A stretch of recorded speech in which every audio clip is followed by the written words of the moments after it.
Hello everyone and welcome to the new video program by Julia Reis. Apologies, I was reading the Esquivel, a wonderful and magnificent book of recent content, if you will allow me some humor. Very interesting, and if you would like me to talk about it someday, just leave it in the comments and I will be delighted to create a short explanation as I like to do.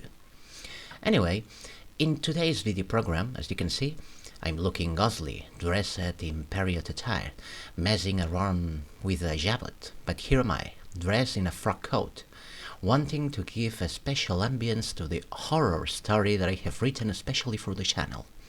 As you can see here, I have made a little drawing that took me quite a while to paint, since plastic arts are my forte. Still, I wanted to surprise you by presenting something different, and here am I. In any case, the story I have written, which you are about to hear now, is, as you can see from the image, about a door that must never be opened. I have based it heavily on Lovecraft works, who is one of my favorite authors, and that's why this story has a slightly terrifying cosmic touch and its own charm. If you want more information about Lovecraft someday, just leave a comment and there will no problem on my part to create a special program about him.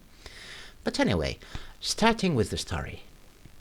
The story takes place in a village on the Iberian Peninsula, specifically in an old colonial area from the 19th century, and involves a group of young human males with raging hormones and surely a good portion of their frontal lobes still undeveloped due to their young age.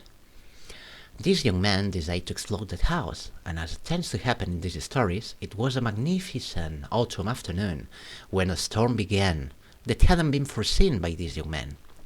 Well, these 5 young men, seeing the storm approaching, and since they were playing around that enormous abandoned house, a sort of mansion, decided to seek shelter inside.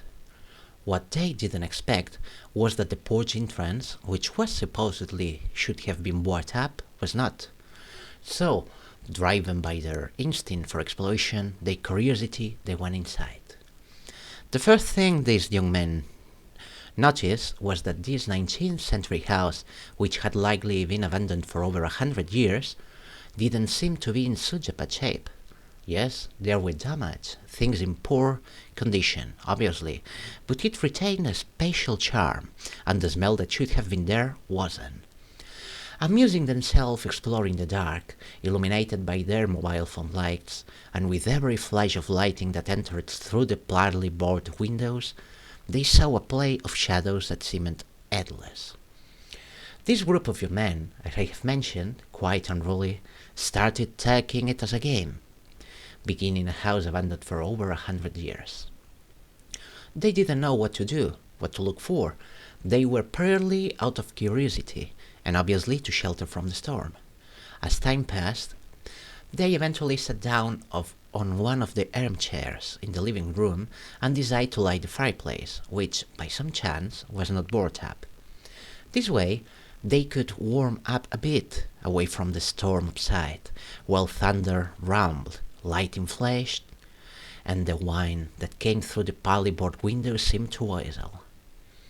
Enjoying the crackling fire, and with that unending dance of shadows, they came up with the idea to start telling horror stories.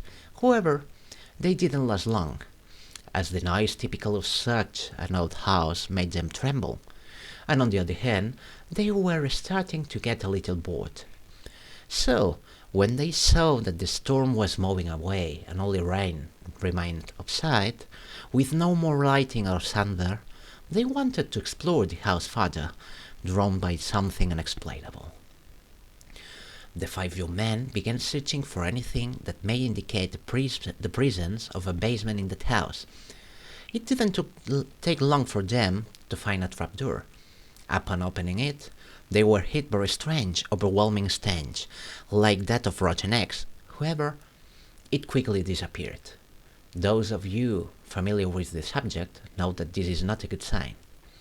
Still, the young men joke about it, saying it was probably just someone getting loose, or perhaps years of trapped gas. Logging, they lit one of the mansion's lamps, which still had enough fuel, and slowly descended the stairs. while the wine outside continued to whistle. A strange sense of unease overcame them as they felt they had entered an odd place. Something seemed to call them, but their instincts screamed that they shouldn't be there. When they reached the bottom, they saw a majestic basement, both decrepit and solemn, filled with furniture, beautifully decorated. In one corner of their vision, something caught their attention. Approaching cautiously, they found a door, covered in strange symbols that they couldn't comprehend. The door had a large inscription, "Never open." Driven by curiosity, one of the young men, likely the bravest or the most reckless, decided to open the door. What they saw inside defied comprehension. A darkness darker than night, something moving within it, a presence that seemed alive yet intangible. Once the door was open, an overwhelming sensation told them not to enter, but it was too late. They had already crossed the line simply by unlocking that unseen barrier. Still, driven by both fear and curiosity, the young man who opened the door stepped inside, followed reluctantly by the others.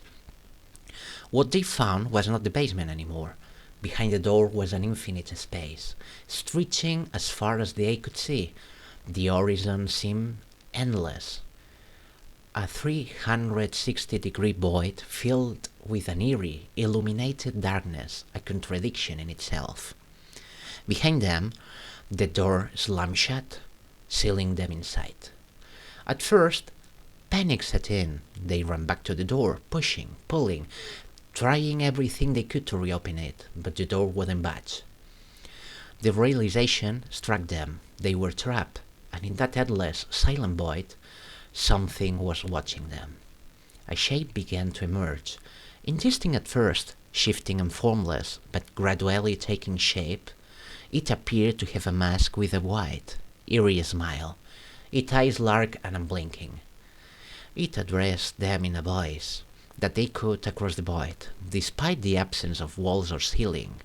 "This is not your place." Terrified, the young men scattered, desperately trying to avoid the entity. But no matter how far they ran, it reappeared in front of them. It wasn't moving. It simply existed whenever they went. "This is not your place," it repeated. The voice filled with authority yet devoid of malice. One of the voices, still thinking they could escape, pleaded, "We didn't mean to come here. Please, let us out." The entity tilted its head, and as if pondering the words, finally it responded, "The door can only be closed from the inside. One of you must remain." The group froze in horror. The implications were clear. One of them would have to stay behind, forever trapped in this infinite void, to allow the others to escape. Chaos ensued. The Ark pleaded with the entity for another way, but the rule was absolute. Eventually, the one who had opened the door stepped forward. Understanding that it was his reckless decision that had left them here, he took responsibility. "I will stay," he said, his voice trembling. The entity nodded, and with a wave of its formless hand, the rest of the group was pushed through the door. It opened briefly, just long enough for them to escape. As they stumbled out into the now silent mansion, they turned back to look at the door, but it was gone. The house felt different, no longer eerie, no longer alive, just a hollow, abandoned space with no sign of their friend or the horrors they had just encountered. Terrified and heartbroken, the remaining four left the mansion. They tried to explain what had happened to their friend, but no one believed them. And though they tried to move on, they could never shake the feeling that something was still watching them, even from beyond the door that should never have been opened. And that's the end of the story. If you enjoyed this little oral tale and would like to hear more, maybe stories with more terror, ghosts, or even Lovecraftian themes, feel free to let me know in the comments. And as always, I'm here to listen to your thoughts and create content that you enjoy. Have a wonderful day and a fantastic week. See you soon.